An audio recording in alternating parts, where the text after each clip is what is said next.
Maya Washington drove her old blue Honda through the quiet streets of Riverside as the sun began to set. She had just finished another long day at the Veterans Clinic where she helped other soldiers deal with their problems after coming home from war. The work was hard, but it felt good to help people who had been through the same things she had experienced. Maya was tired and looking forward to getting home to her small apartment. She drove carefully and stayed within the speed limit, like she always did. Her military training had taught her to follow rules and be disciplined in everything she did. The radio played soft music as she stopped at a red light and waited for it to turn green. Behind her, a police car appeared with its red and blue lights flashing. Maya looked in her mirror and saw two officers in the front seat. She pulled over to the side of the road and turned off her engine. Maya had been pulled over before, and she knew the best thing to do was stay calm and be polite. Officer Brad Miller got out of the driver's seat and walked toward her car. He was a big man with short hair and a mean look on his face. His partner, Officer Tony Rodriguez, stayed by the police car but kept his hand near his gun. Maya rolled down her window and kept her hands on the steering wheel where both officers could see them. Miller walked up to her window and looked down at her with angry eyes. He did not say hello or explain why he had stopped her. Instead, he just stared at her for a long moment like he was trying to decide what to do next. Maya spoke first in a calm and respectful voice. She asked why she had been pulled over and explained that she had been driving carefully and following all the traffic laws. Miller told her that she had been swerving and driving in a suspicious way. Maya knew this was not true, but she did not argue with him. The officer asked for her license and registration. Maya slowly reached into her purse and pulled out her wallet. She handed him her driver license and then carefully reached into her glove box to get her car registration papers. As she did this, Miller stepped back and put his hand on his gun like he thought she might try to hurt him. Maya also pulled out her military identification card and handed it to Miller along with her other documents. She told him that she was a veteran and had served in the military for many years. She hoped this would help the situation and make the officers understand that she was not a criminal. Miller looked at her military ID card and laughed. He called Rodriguez over and showed him the card. Both officers began to make jokes about Maya's military service. They said they did not believe she had really been in the army and claimed the ID card was probably fake. Maya tried to explain that she had served with honor and had received medals for her brave actions in combat. She told them about her rank and the missions she had completed, but the officers just laughed harder and said she was lying to try to get out of trouble. Rodriguez walked back to the police car and got on his radio. Maya could not hear exactly what he was saying, but she could tell he was calling for backup. This made her worried because she knew the situation was getting worse instead of better. Miller began asking Maya more questions about where she lived and what she was doing in this part of town. Maya answered all his questions honestly and politely. She told him she lived nearby and had been working at the Veterans Clinic. She offered to show him her employee ID card to prove she was telling the truth. But Miller did not want to see any more of her identification. Instead, he told her to get out of her car. Maya asked why she needed to get out and what she had done wrong. Miller shouted at her and said she was being difficult and suspicious. He ordered her to step out of the vehicle immediately. Maya knew she had to obey the officer even though she had done nothing wrong. She slowly got out of her car and stood beside it with her hands visible. Miller told her to turn around and put her hands behind her back. Maya could not believe what was happening, but she followed his orders. Rodriguez had returned from the police car and was now standing close to Maya. 2 more police cars arrived with their lights flashing. 4 more officers got out and walked over to where Maya was standing. She was now surrounded by 6 police officers even though she had committed no crime. One of the new officers was Sergeant Pete Collins, who seemed to be in charge of the group. He looked at Maya and asked Miller what was going on.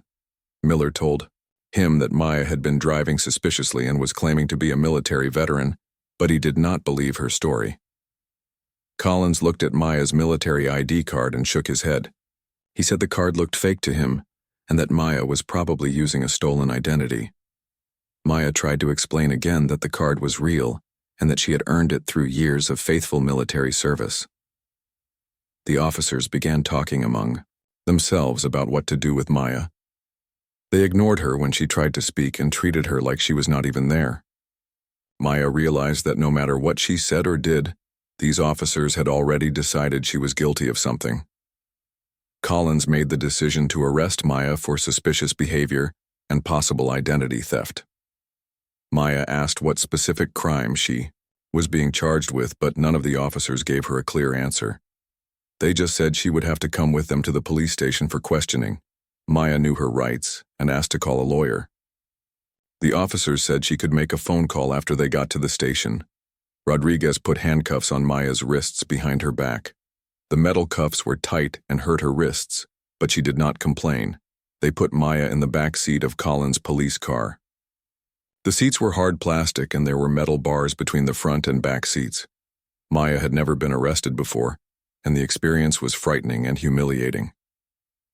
As they drove to the police station, Maya thought about her years of military service and all the things she had done to protect her country.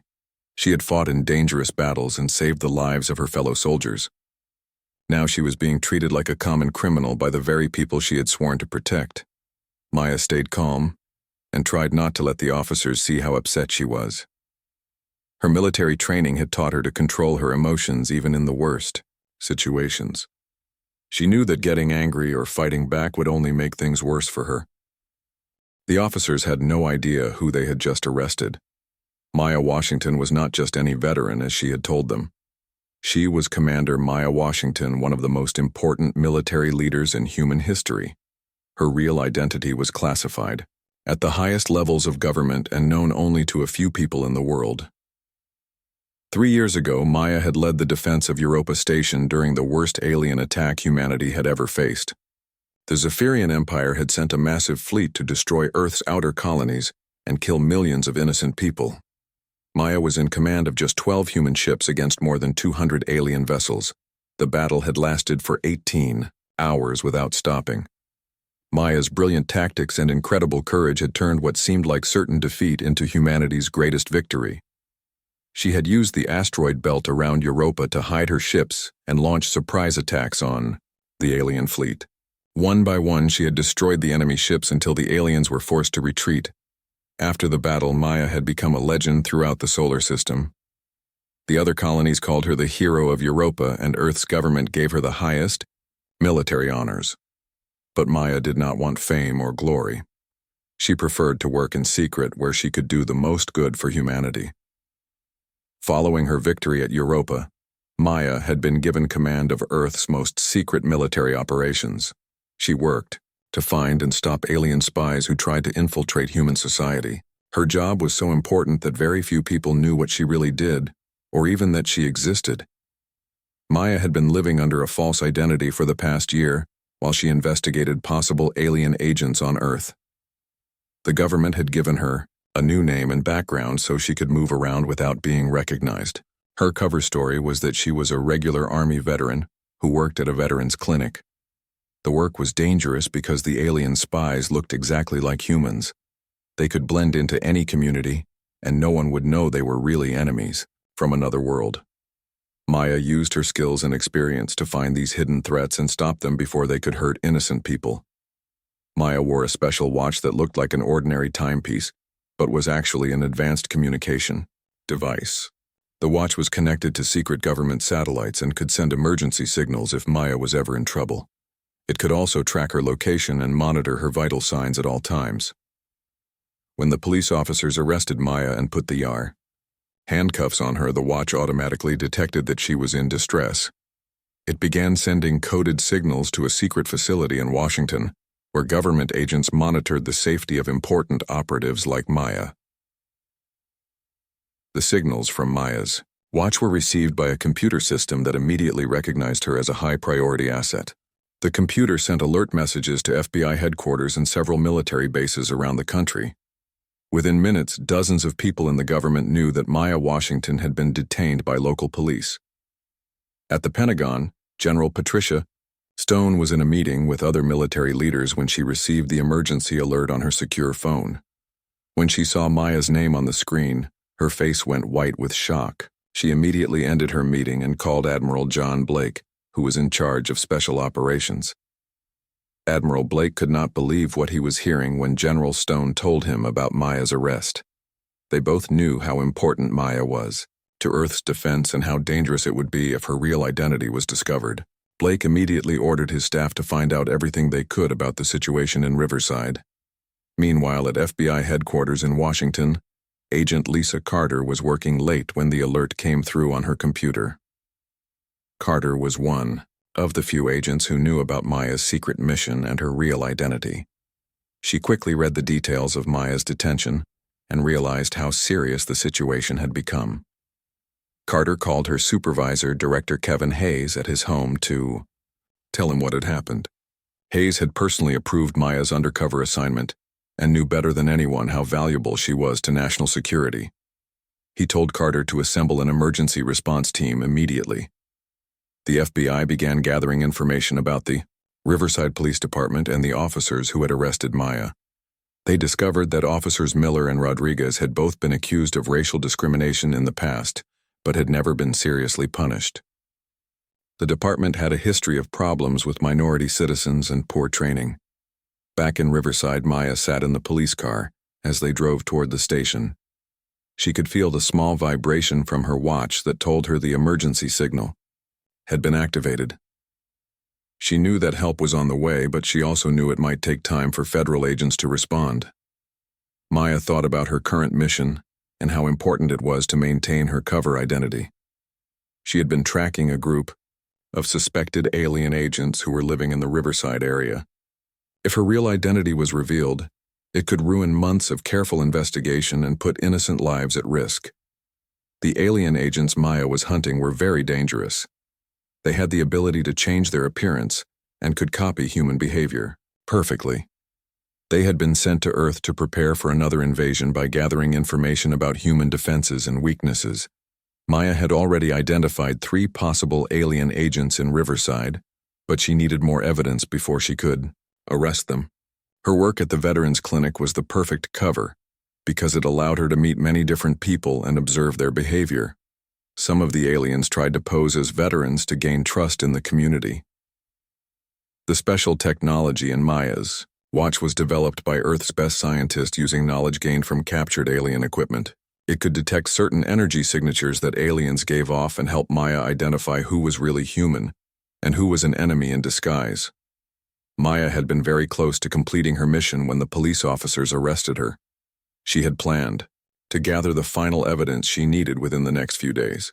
Now everything was at risk because of the ignorance and prejudice of a few bad cops. As the police car pulled into the station parking lot, Maya made a decision. She would try to handle the situation without revealing her true identity. If she could convince the officers to release her quickly, she might still be able to complete her mission and protect the people of Riverside from the alien threat. Maya knew that her arrest had already triggered federal response protocols, but she hoped she could resolve things before FBI agents arrived. The last thing she wanted was a big scene that would draw attention and possibly alert the alien agents she was hunting that something was wrong. The Riverside Police Station was a small brick building that looked like it had been built 30 years ago and never updated.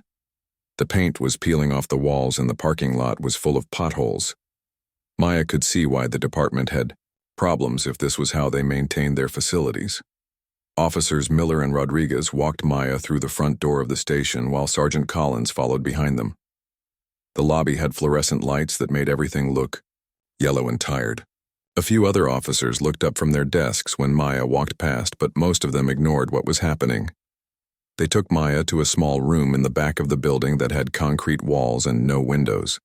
The room contained only a metal table and 3 plastic chairs. A video camera was mounted in one corner near the ceiling, but Maya could not tell if it was working or not. Miller removed Maya's handcuffs and told her to sit in the chair facing the camera. Her wrists were sore from the tight metal cuffs and she rubbed them gently to get the feeling back. Rodriguez stood by the door while Collins sat across the table from Maya. Collins opened a folder and pulled out some papers. He clicked his pen several times and looked at Maya like he was studying a criminal. Maya sat up straight and kept her hands folded on the table in front of her. Her military training had taught her to maintain good posture even in difficult situations. The sergeant began asking Maya basic questions about her name, address, and date of birth. Maya answered every question truthfully, using the information from her cover identity. She had memorized all the details of her false background so well that she could recite them without thinking. Collins then started asking about Maya's car and why she had been driving in that particular neighborhood. Maya explained again that she worked at the Veterans Clinic and was driving home after work. She offered to give them the phone number of her supervisor who could confirm her employment. Miller laughed and said they had already decided that Maya was lying about everything. He claimed that people like her were always making up stories to get out of trouble. Maya asked what he meant by people like her, but Miller just smirked and did not answer the question. Rodriguez walked over to the table and picked up Maya's military identification card. He held it up to the light and examined it closely like he was some kind of expert on military documents. After a few minutes, he announced that the card was definitely fake and poorly made. Maya tried to explain that the ID card was real and that she had earned it through years of faithful service to her country. She told them about some of the bases where she had been stationed and the training she had received, but the officers just shook their heads and said she was making everything up. Collins asked Maya why she thought she could fool them with a fake military ID. He said they had dealt with plenty of criminals who tried to pretend they were veterans to get sympathy. Maya felt angry that they would accuse her of dishonoring the military, but she kept her voice calm and steady.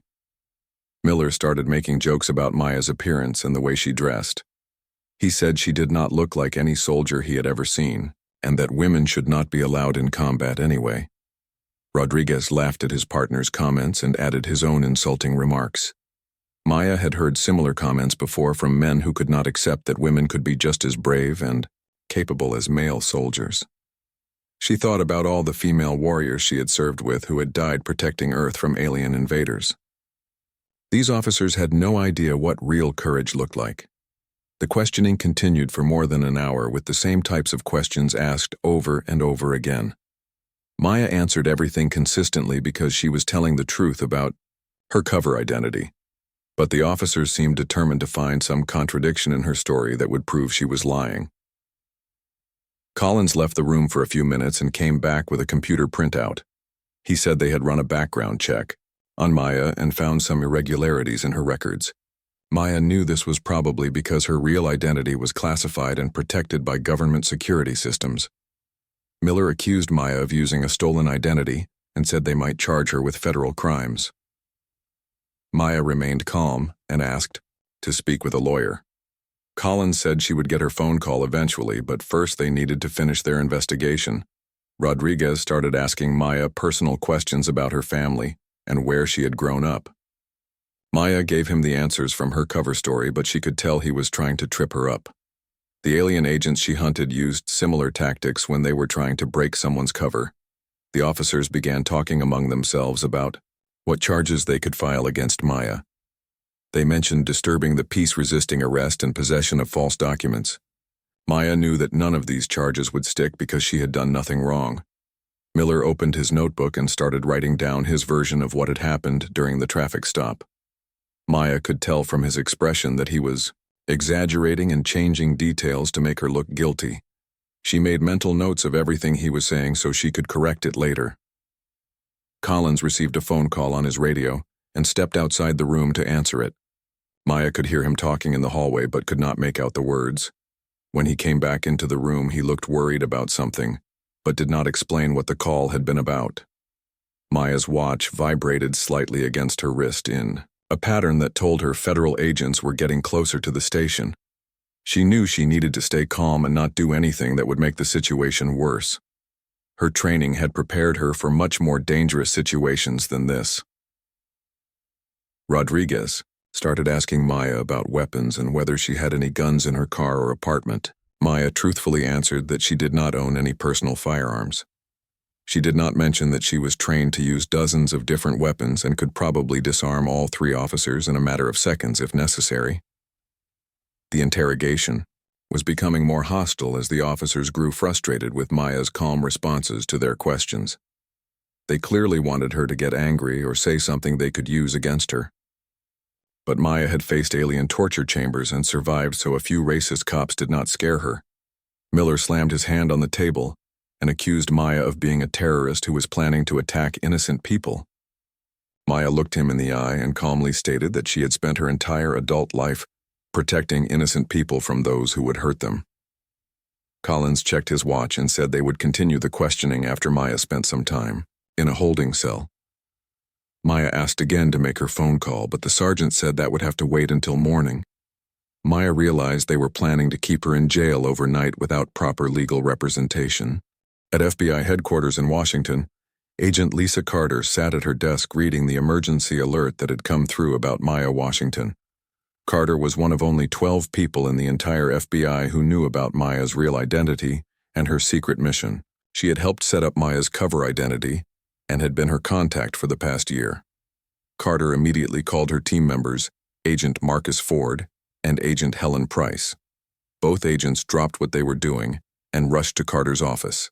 When they heard the urgency in her voice, Carter showed them the alert on her computer screen and explained who Maya really was. Agent Ford could not believe what he was hearing. He had read classified reports about the Battle of Europa Station and knew that Maya Washington was considered one of the greatest military heroes in human history. The idea that local police officers were holding her in a small town jail was both shocking and infuriating. Agent Price began pulling up information about the Riverside Police Department on her computer. What she found was not encouraging. The department had been cited multiple times by the state for civil rights violations and poor training. Several officers had been accused of racial profiling, but the department had failed to take meaningful action. Director Kevin Hayes arrived at the office within 20 minutes of Carter's phone call. Hayes was a tall man with gray hair who had been with the FBI for 30 years. He had personally approved Maya's undercover mission and knew how important her work was to national security. Hayes gathered the team in a secure briefing room and closed the door. He activated the room's security systems to make sure their conversation could not be overheard by anyone outside. What they were about to discuss was classified at the highest levels of government. Carter briefed Hayes on everything. They knew about Maya's arrest. The local police had detained her during a traffic stop and were holding her on suspicious charges that made no sense. Hayes shook his head in disbelief and asked how local cops could be so ignorant and reckless. Hayes picked up his secure phone and called General Patricia Stone at the Pentagon. Stone answered on the first ring because she had been waiting for his call. Both leaders knew they had to act quickly to protect Maya and prevent her cover from being blown. General Stone told Hayes that she had already briefed Admiral Blake and other military leaders about the situation. The Pentagon was prepared to send military personnel to Riverside if necessary, but they preferred to let the FBI handle it. Military intervention in local police matters could create political problems. Hayes assured Stone that the FBI would resolve the situation quickly and professionally. He promised that Maya would be released within hours and that the officers responsible would face federal charges. Stone said she would monitor the situation closely and was ready to act if the FBI needed help. Meanwhile, Agent Ford was coordinating with the FBI field office in Los Angeles, which was the closest federal facility to Riverside. The Los Angeles office had tactical teams and specialized equipment that might be needed if the situation escalated. Ford requested that a full tactical team be placed on standby. Agent Price was researching the background of Officers Miller Rodriguez and Sergeant Collins. What she found made her angry. Miller had been accused of excessive force 3 times in the past 5 years. Rodriguez had been sued by 2 different citizens for racial profiling. Collins had been promoted despite multiple complaints about his leadership. Director Hayes called the FBI's Civil Rights Division and spoke with attorney Janet Adams. Adams was an expert on police misconduct cases and had successfully prosecuted dozens of officers for civil rights violations. Hayes asked her to begin preparing federal charges against the Riverside officers. Adams told Hayes that based on what had happened to Maya, the officers could face serious federal charges, including deprivation of rights under color of law and conspiracy. If convicted, they could spend years in federal prison. Adams said she would have warrants ready within the hour. Carter received an update from the monitoring system that tracked Maya's emergency beacon. The signal showed that Maya was still alive and in good health but was being held inside the Riverside police station. The signal also indicated that Maya had not revealed her real identity yet. Hayes made the decision to move immediately. He ordered Carter, Ford, and Price to fly to Los Angeles and then drive to Riverside with the tactical team. They would need to coordinate carefully to extract Maya without compromising her mission or creating a dangerous confrontation. Agent Ford called the Los Angeles field office and spoke with Special Agent in charge, Robert Kim. Kim had been briefed on the situation and had his best tactical team ready to move. The team consisted of 8 highly trained agents with specialized equipment for high-risk operations. Carter began preparing the legal documents they would need to take control of the situation. She printed federal warrants for the arrest of the 3 officers in a court order that would give the FBI jurisdiction over the case. Everything had to be perfect, because any legal mistakes could let the guilty officers escape punishment. Agent Price coordinated with the U.S. Attorney's Office to make sure prosecutors would be ready to file federal charges immediately. The prosecutors needed to understand how serious the situation was and why it required an immediate federal response. Hayes called the mayor of Riverside and the chief of police to inform them that federal agents were coming to their city. He did not give them specific details but made it clear that their officers had made a serious mistake that could have national security implications. The mayor, Danny Morrison, was shocked to learn that the FBI was sending agents to his small city. He had no idea what his police officers had done, but he promised to cooperate fully with the federal investigation. Morrison immediately called Police Chief Frank Butler to warn him. Chief Butler was confused and worried when he received the mayor's call. He had not been informed about Maya's arrest and had no idea why the FBI would be interested in a simple traffic stop. Butler tried calling Sergeant Collins but could not reach him. At the Pentagon, General Stone briefed the Secretary of Defense about the situation. The Secretary was furious that one of America's greatest heroes was being mistreated by local police officers. He authorized Stone to use any resources necessary to ensure Maya's safety and to hold the responsible officers accountable. Admiral Blake ordered his intelligence staff to review Maya's current mission and assess what damage might be done if her cover was blown.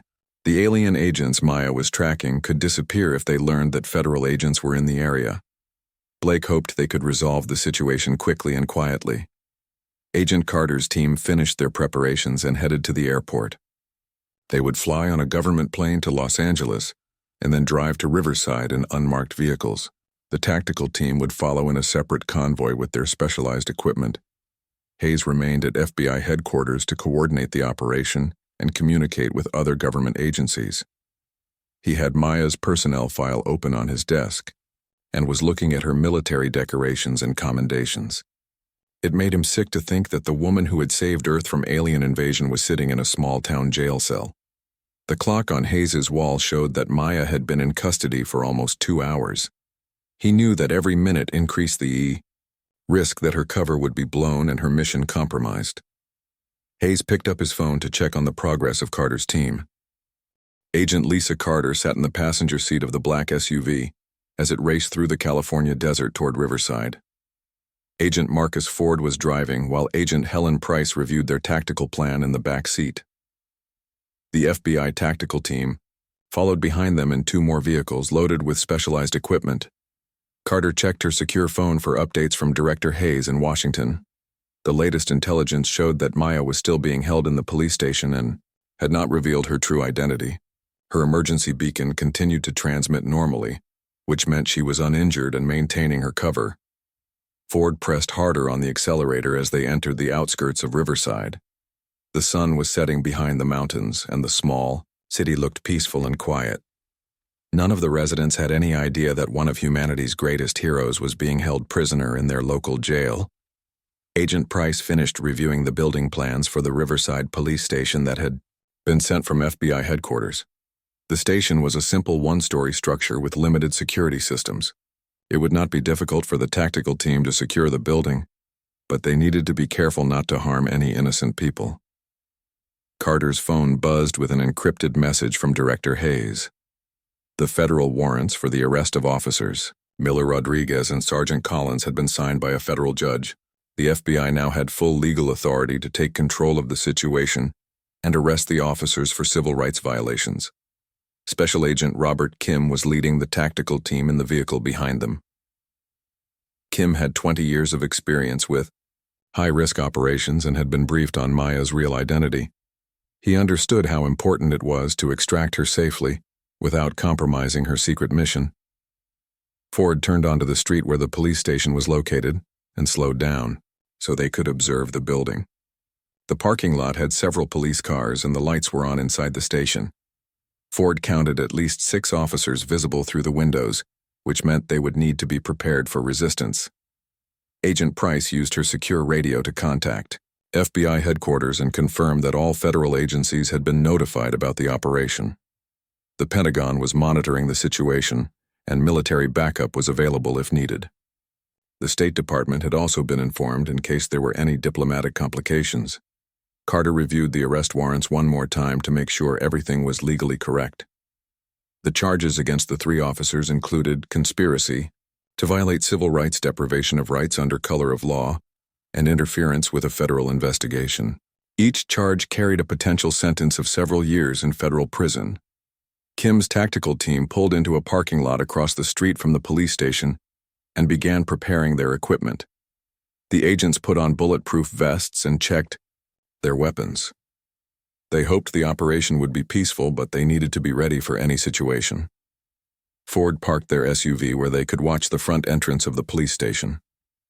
Carter could see people moving around inside but could not tell if Maya was among them. Her emergency beacon showed she was somewhere in the back part of the building, which was probably where the holding cells were located. Agent Price called the FBI's technical support team to make sure they could take control of the police station's communication systems if necessary. They needed to prevent the local officers from calling for outside help or destroying evidence of their misconduct.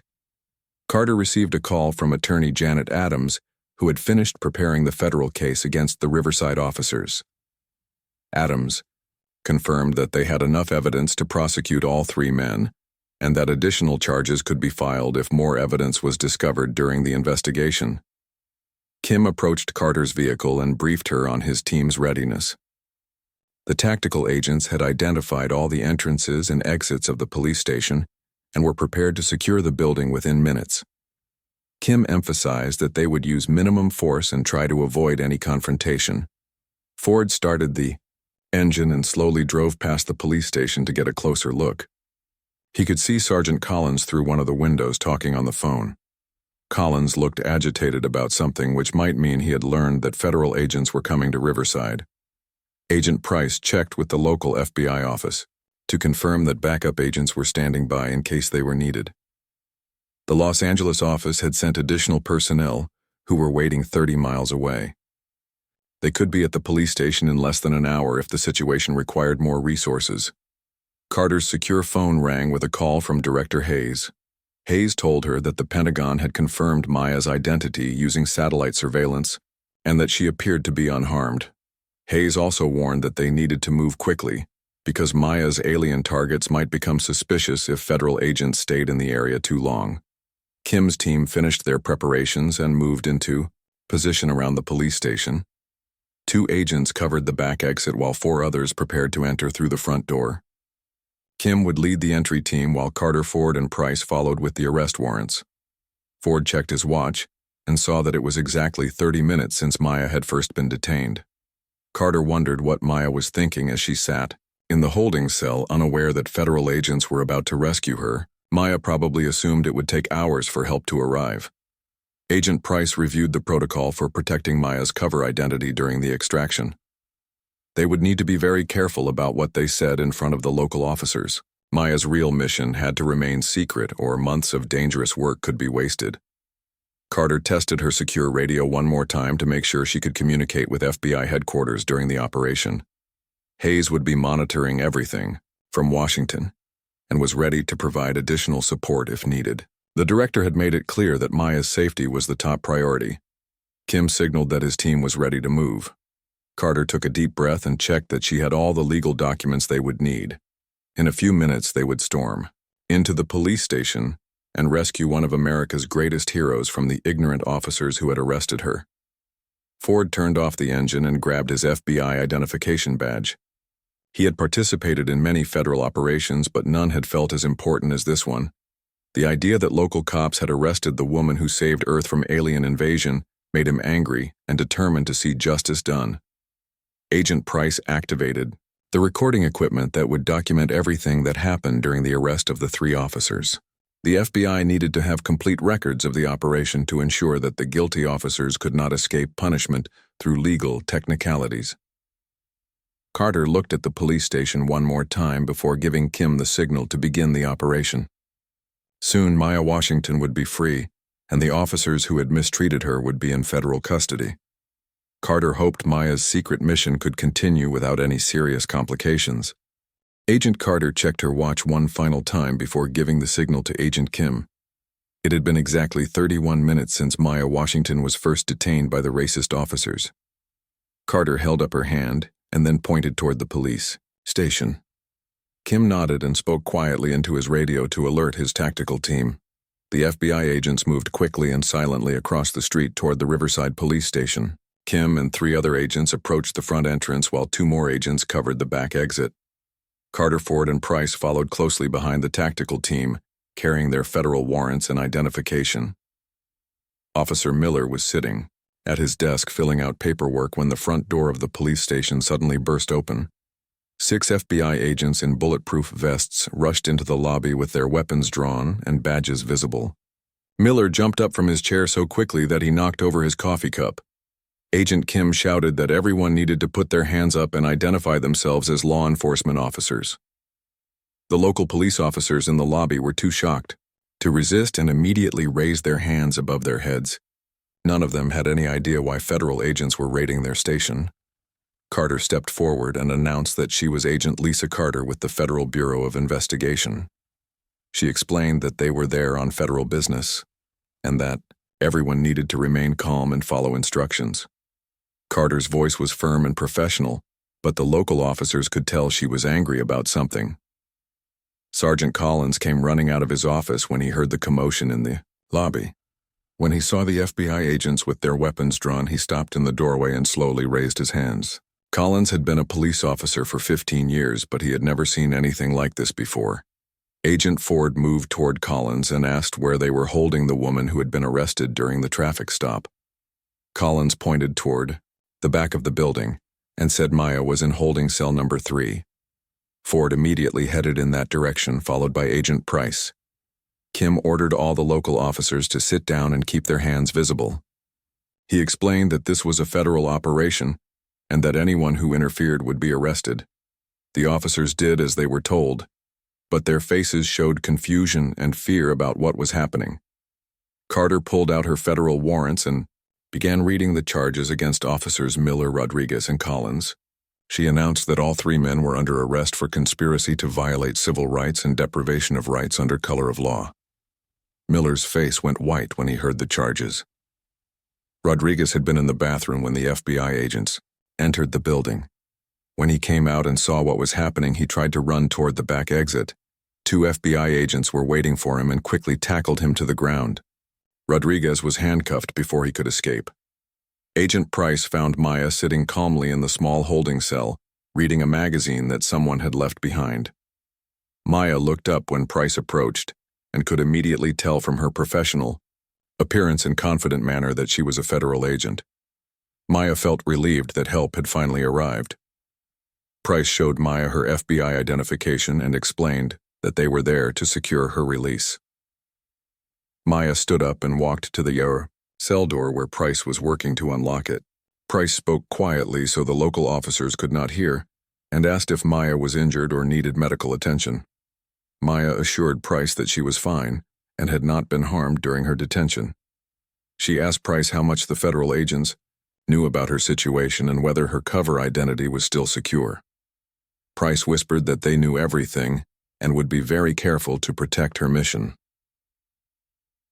Back in the lobby, Carter was placing handcuffs on Officer Miller while reading him his constitutional rights. Miller kept asking what he had done wrong and claiming that he was just doing his job. Carter told him that he would have plenty of time to explain his actions to a federal prosecutor. Sergeant Collins demanded to know what federal crime he had committed. Carter looked him in the eye and explained that arresting someone because of their race was a violation of federal civil rights law. She added that interfering with a federal agent was an even more serious crime. Agent Ford escorted Maya out of the holding cell area and into the main lobby of the police station. When the local officers saw Maya walking free, they began to understand that they had made a terrible mistake. Some of them had heard Collins and Miller making racist comments about their prisoner. Chief Frank Butler arrived at the station, just as the FBI agents were loading the 3 arrested officers into a federal transport vehicle.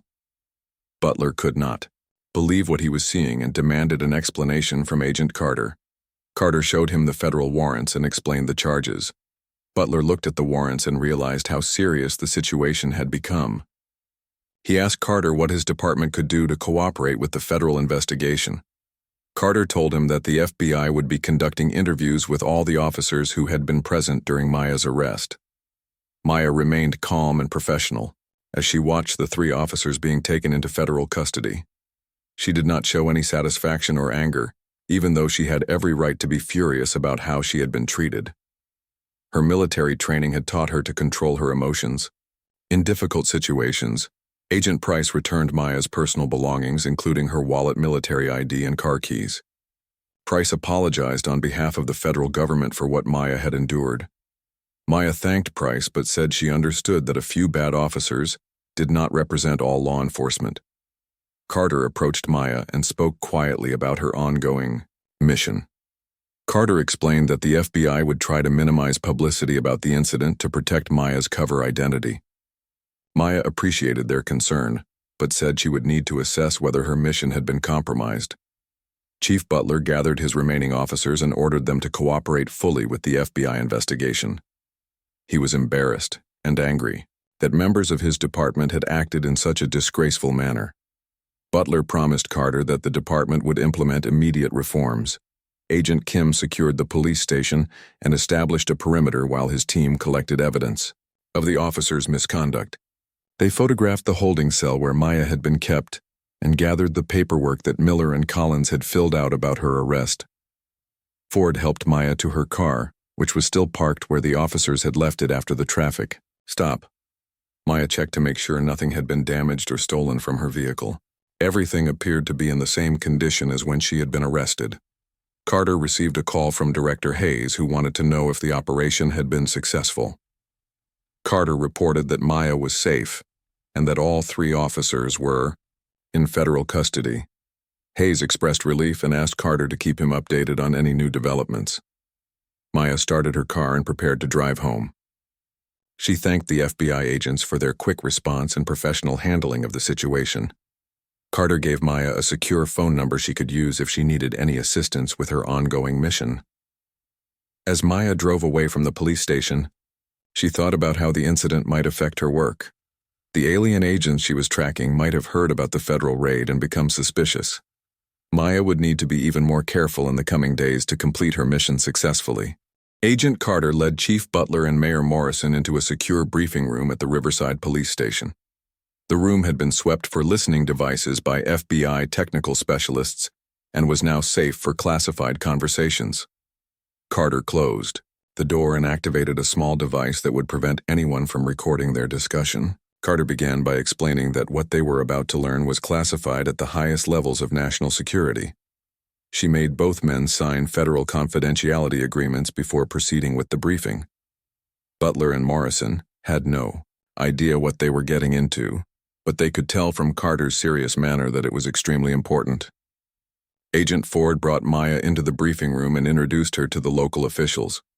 Butler and Morrison assumed she was just another federal agent until Carter began explaining who Maya really was. Carter started by asking if either man had ever heard of the Battle of Europa Station. Mayor Morrison said he remembered reading news reports about a great military victory against alien invaders 3 years ago. He recalled that humanity had been saved by a brilliant military commander, but he could not remember the name. Chief Butler nodded and said he had heard similar stories but thought they might be exaggerated. Carter told them that the stories were not exaggerated and that the commander who saved humanity was sitting right in front of them. She explained that Maya Washington was actually Commander Maya Washington, the hero of Europa Station, and one of the most decorated military officers in human history. Butler stared at Maya in disbelief. He could not accept that this quiet woman who had been arrested by his officers was really a famous military hero. Morrison asked Carter if she was joking because the whole situation seemed impossible to believe.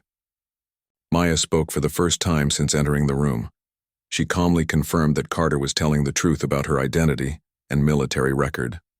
Maya explained that she had been working undercover in Riverside on a classified mission when Butler's officers arrested her for no valid reason.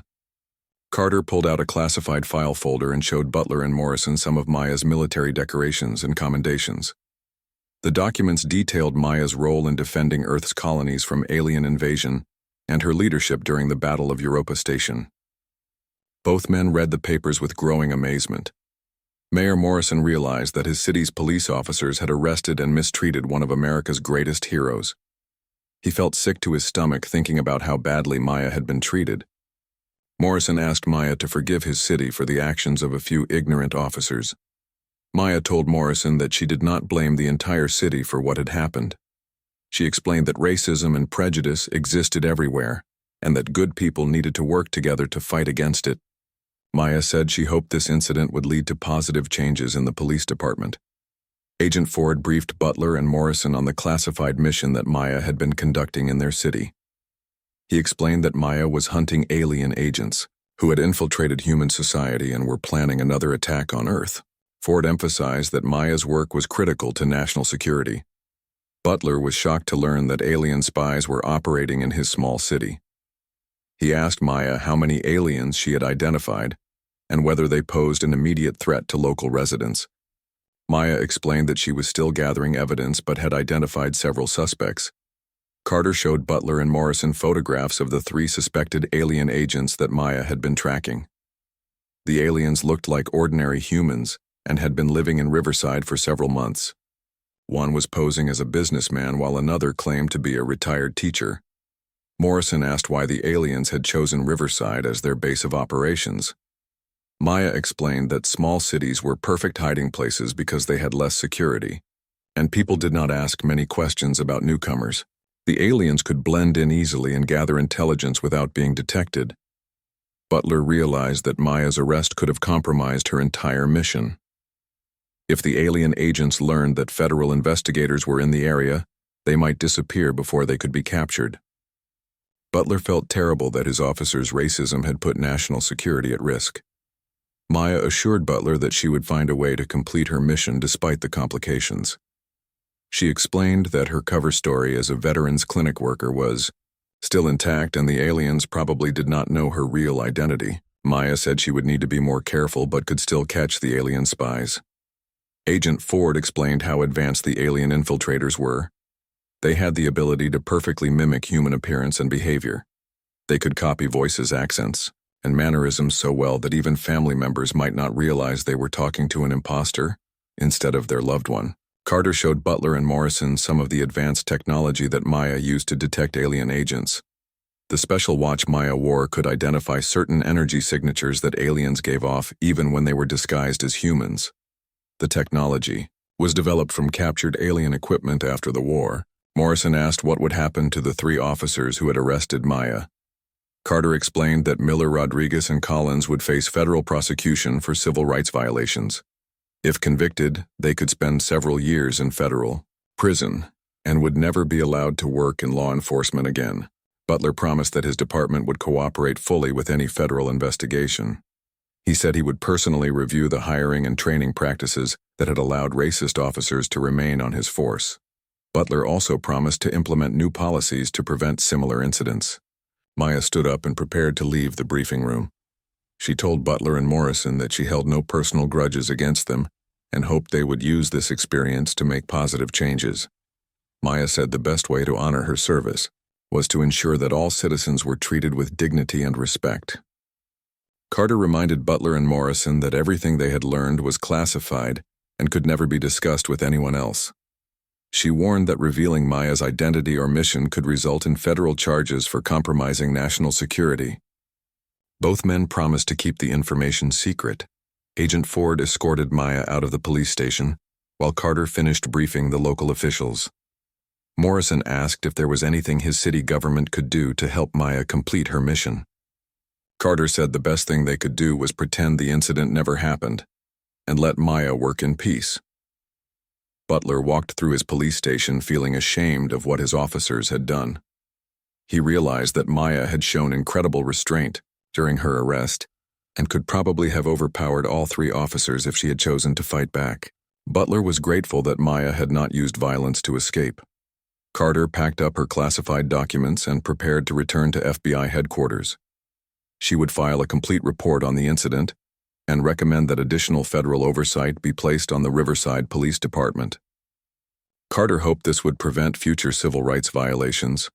Maya drove home to her small apartment thinking about how to proceed with her mission. The alien agents she was hunting might have heard about the federal raid on the police station. Maya would need to be very careful to avoid suspicion while she gathered the final evidence needed to arrest the enemy spies. 6 months later, Officers Brad Miller, Tony Rodriguez, and Sergeant Pete Collins stood in a federal courtroom wearing orange prison uniforms and handcuffs. The three men had been convicted on all charges of civil rights violations and conspiracy. Miller received a sentence of 4 years in federal prison, while Rodriguez got 3 years and Collins received 5 years for his leadership role. The federal prosecutor had presented overwhelming evidence of the officers' racist behavior, including recordings of their insulting comments about Maya during her arrest. Character witnesses testified about previous incidents, where the three officers had mistreated minority citizens. The jury had taken less than 2 hours to find all three men guilty. Chief Frank Butler had been forced to resign from the Riverside Police Department after a federal investigation revealed systematic problems with training and supervision. The new police chief, Janet Williams, was a former FBI agent who implemented strict new policies against racial profiling and excessive force. Mayor Danny Morrison used the incident to push through major reforms in city government. He established a civilian oversight board to monitor police conduct and hired a diversity consultant to train all city employees. Morrison also created a scholarship fund for minority students interested in law enforcement careers. Maya Washington continued her undercover mission and successfully captured all three alien agents who had been operating in Riverside. The aliens were taken to a secret military facility where they were interrogated about invasion plans. Maya's work prevented a major attack on Earth's outer colonies. The alien spies had been planning to sabotage the defense systems protecting Mars and Europa. Without Maya's investigation, the aliens might have succeeded in their mission and millions of human colonists would have died. Maya's arrest by racist cops had nearly allowed the greatest threat to humanity to succeed. After completing her mission, in Riverside, Maya was promoted to admiral and given command of Earth's entire alien defense network. She established new protocols for detecting and capturing enemy infiltrators. Maya also created training programs to help other agents identify alien spies.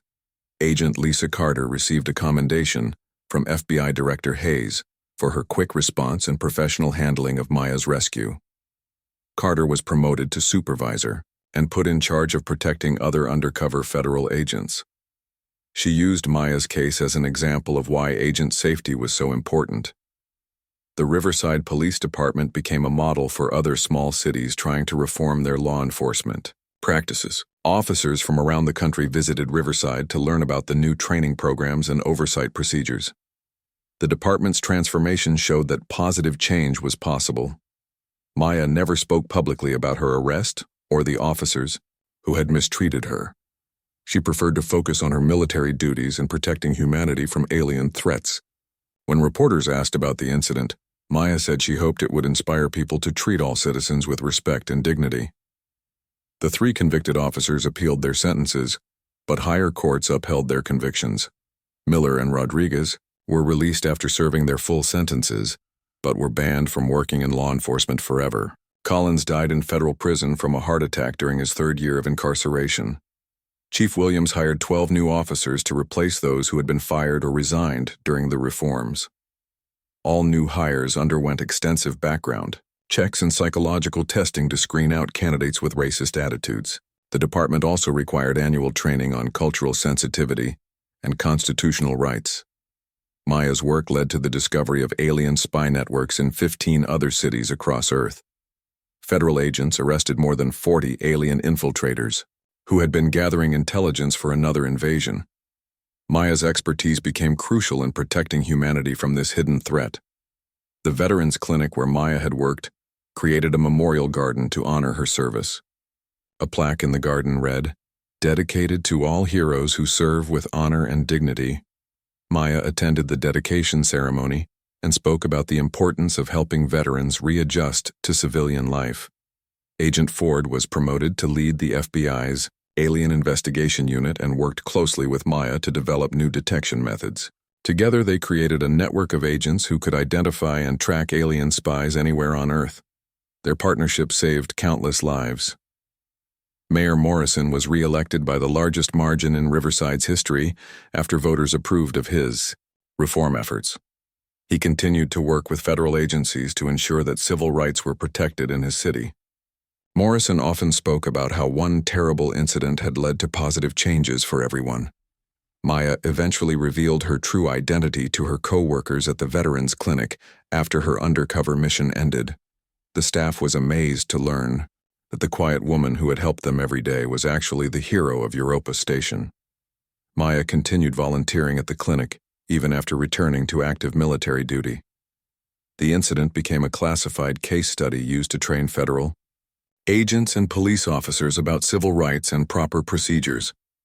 The training materials emphasized how prejudice and ignorance could undermine important investigations and put national security at risk. 3 years after the incident, Maya led another successful defense against alien invasion when the Zephyrian Empire attempted a surprise attack on Earth's moon bases. Her tactical brilliance and inspirational leadership once again saved humanity from destruction. Maya had become a legend throughout the solar system. The reforms in Riverside inspired similar changes in police departments across the country. Federal lawmakers passed new legislation requiring better training and oversight for local law enforcement. Maya's case showed how individual acts of racism could have consequences far beyond what anyone imagined. Maya retired from active military duty at the age of 45 and became director of the Solar Defense Academy, where she trained the next generation of human defenders. Her students learned not only military tactics but also the importance of treating all people with dignity and respect. The story of Maya's arrest and rescue became known to future generations as an example of how justice could prevail over ignorance and hatred. Children learned about Maya Washington as both a military hero and a symbol of quiet dignity in the face of injustice. 10 years later, when Maya was asked about the incident during a military academy graduation ceremony, she said that the most important lesson was that true strength came from remaining calm and professional, even when others treated you badly. She reminded the graduates that they were sworn to protect all citizens regardless of their background.